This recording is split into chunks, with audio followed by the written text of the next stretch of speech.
Dans nos analyses précédentes, on a exploré la figure de Dieu comme le centre infini du cosmos. Et tout naturellement, ça nous amène à une question fondamentale même. Comment cette déité universelle, cette source de toute la création, peut-elle bien établir une relation avec un seul être humain?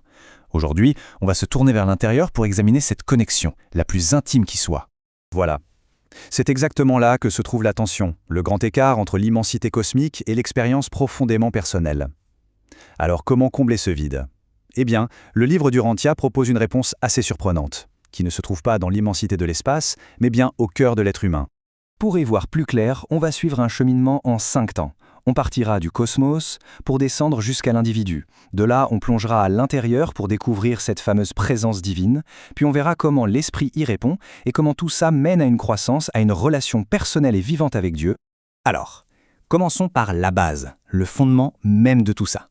Comment une relation, une connexion, peut-elle seulement exister entre l'être humain fini et le Créateur infini?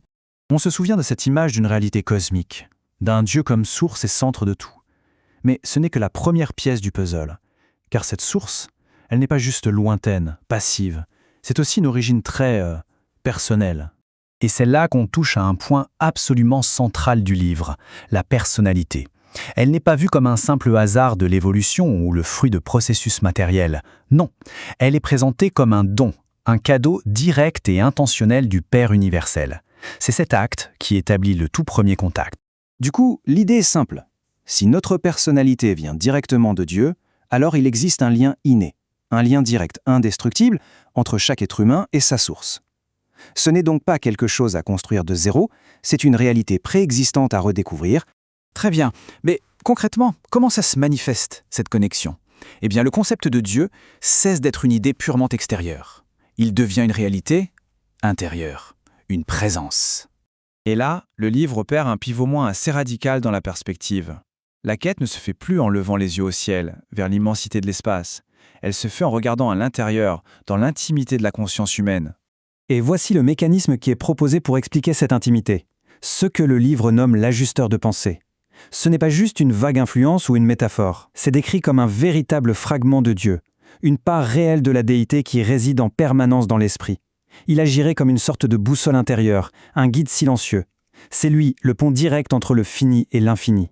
Le livre insiste d'ailleurs sur ce point avec cette phrase assez forte qui suggère que le plus grand mystère de l'univers n'est peut-être pas une galaxie lointaine, mais bien la présence de l'éternité au cœur de la conscience humaine.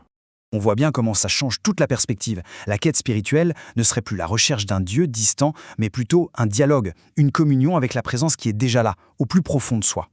D'accord. Donc, si cette présence existe, comment l'être humain y répond-il? Le texte décrit une sorte de réponse naturelle, presque instinctive, qui prend une forme bien particulière. Et là, il y a une distinction très intéressante qui est faite entre l'adoration et la prière.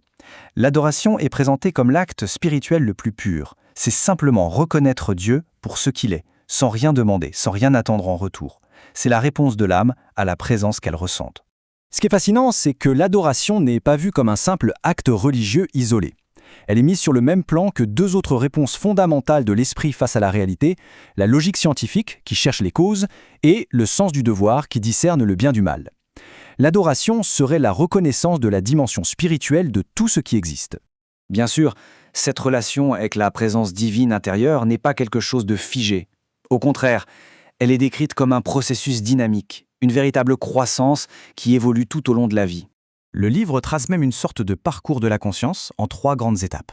Ça commence par une compréhension purement intellectuelle, l'idée de Dieu, puis ça peut mûrir en une réalisation plus profonde de ce que Dieu représente, son idéal, et enfin, ça peut culminer en une expérience directe, vivante, la réalité de Dieu.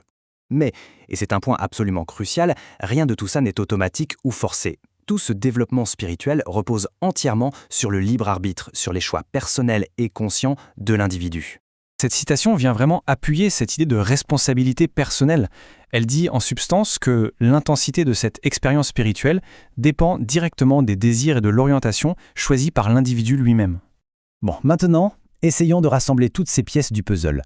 Comment tout ça s'assemble pour former une relation qui soit non seulement personnelle, mais vraiment vivante? On a donc ces piliers qui s'emboîtent. La personnalité qui est le point de contact. La présence intérieure qui est le canal de communication.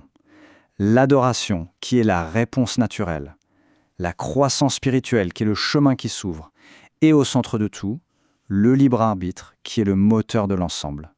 On voit bien comment tout ça forme un système cohérent et dynamique. Il ne s'agit donc pas d'une relation passive. C'est présenté comme un véritable partenariat, une aventure de co-création où l'individu et le divin travaillent ensemble à l'évolution de l'âme. Pour résumer, ce qui ressort de cette partie du livre, c'est cette volonté de réconcilier les deux extrêmes.